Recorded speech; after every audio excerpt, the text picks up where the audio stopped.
Greetings and blessings. There's some mowing going off in the far distance.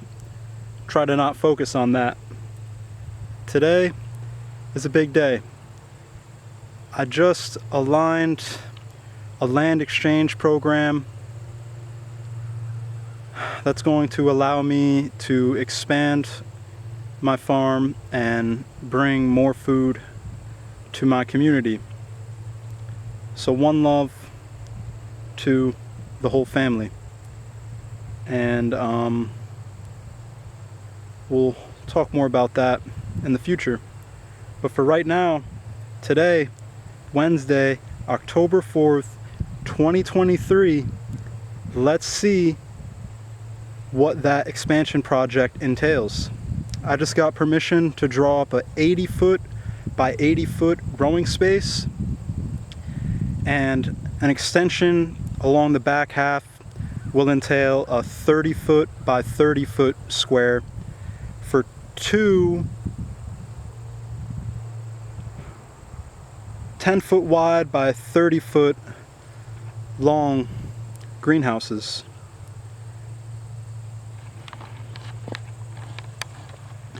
So what I've just done was went around the perimeter and we measured first, and then it was really hard to find out where I put the smaller wood markers in, so came back with some longer sticks and just remeasured it with my feet.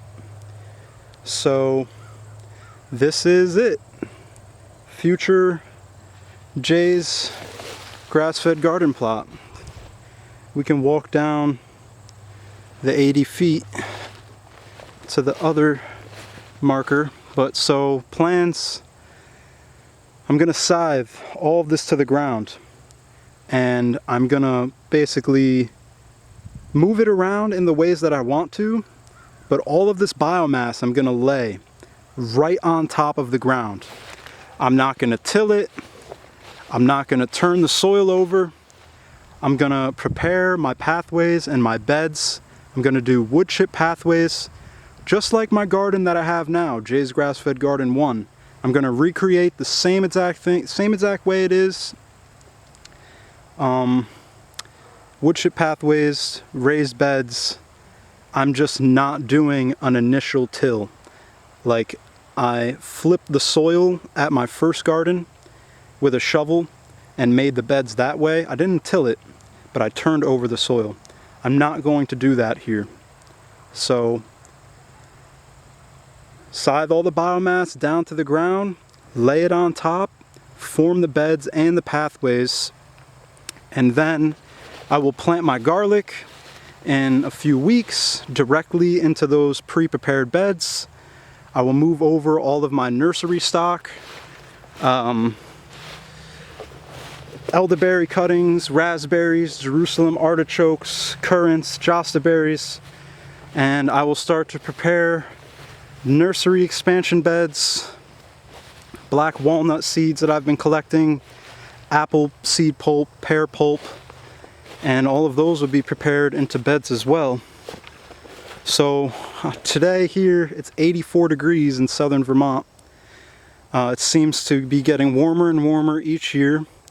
Although we still could get a snowstorm in September or October, it's just the few year patterns have been, well, it's gonna be hotter and hotter each year and colder into the spring. I think that that's a really valid note to make, is that not only does it get warmer and warmer into the fall end of things, it gets colder and colder in fall. So the seasons have pretty much switched and become opposite, and that's a steady observation every single year, at least for the last 5 years. It's gotten warmer in autumn and colder during spring. So how can we adapt?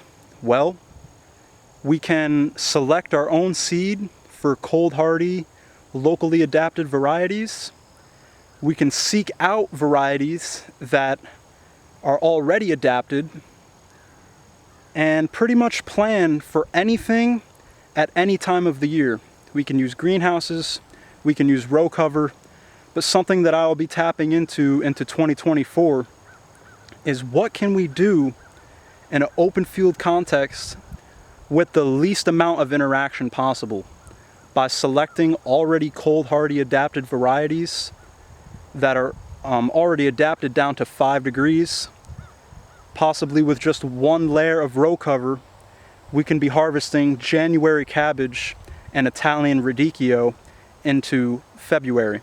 So those are just some of the many great things that I have planned for Jay's Grass-Fed Garden at Shadowbrook Farm. That is the name of this farm, and this land that I'm getting the opportunity to grow food on has not been cultivated since the late to mid 1800s. Previously there was cows on the other side. There's a division road where we started, so cow pasture over there, and once every 4 years this has been bush hogged, but it hasn't even been hayed.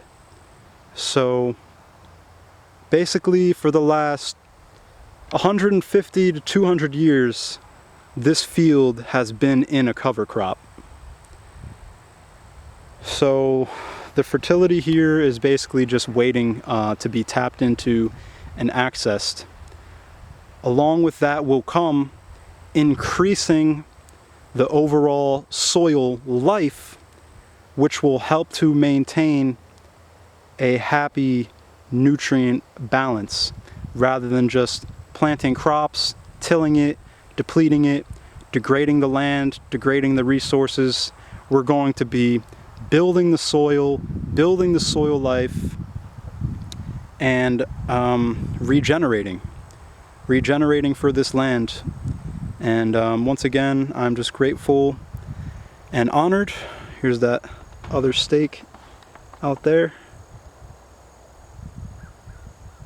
80 feet away. And I'm giving about 5 feet between where the 80 by 80 foot plot is and the 30 by 30 foot for the greenhouse square is. And then that will leave, if you can see, there's actually another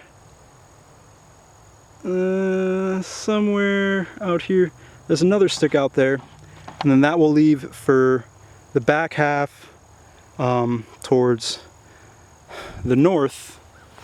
We'll leave for that back half of the pasture to be scythed for the soil fertility, for the food, for the soil life, which in return increases your soil fertility. So there's a lot going on here. I'm sweating, dripping sweat. It's burning in my eyeballs. And I got my work planned out for me. So October, November, December, as long as the ground is workable, and even then I will still be out here, as long as there's not 3 feet of snow, as long as I can get my car up here. Right out there. I'll be up here.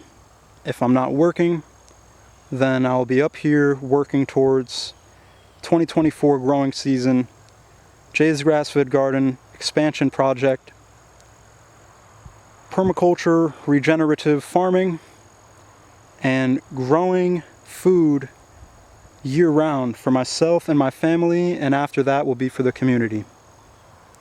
So one love, wholeness. Welcome to Jay's Grass-Fed Garden at Shadowbrook Farm, and please let me know if you have any questions, comments, or concerns, likes, dislikes, ideas, and stay tuned. One love, wholeness. I appreciate everybody's support immensely, as always. And 3 seasons in, growing food, 2 seasons in, selling food, I think the journey has just begun, and the possibilities have yet to be explored. So one love, wholeness again. Let's get this beautiful mountain shot for the end.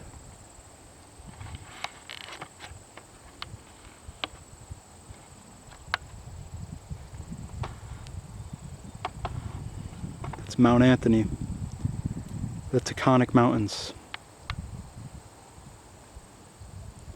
which divide New York and Vermont. Or you could look at it as they connect them.